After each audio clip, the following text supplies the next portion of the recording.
Под патронажа на президента Румен Радев в Несебър бе открит летният туристически сезон.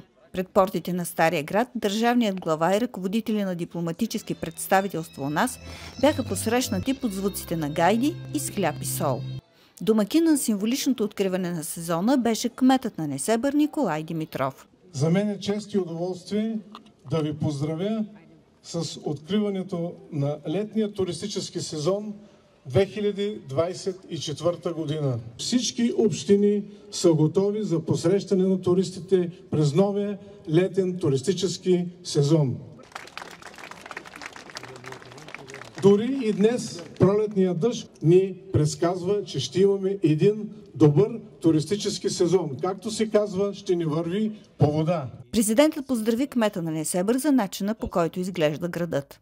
Искам да го поздравя лично за неговите усилия, усилията на целият му екип, за грижите, които полагат за община Несебър, за да бъде в този невероятен вид, като наистина един сериозен обект на ЮНЕСКО.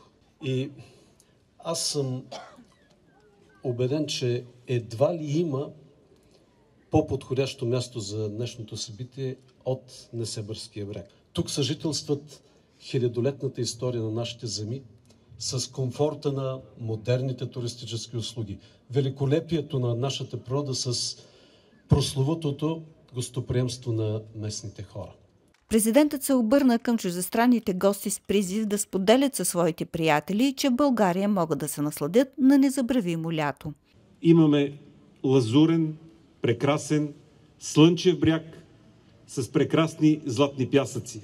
Когато свърши този сезон, всички наши гости си тръгнат с щастливото усещане, че са прекарали красивото, незабравимо и щастливо, спокойно и сигурно българско лято 2024. Президентът Радев разгледа Стария град, посети църквите Йоан Алитургетус и Свети Стефан и присъства на концерт на площад Месембрия с изпълнение на местни състави.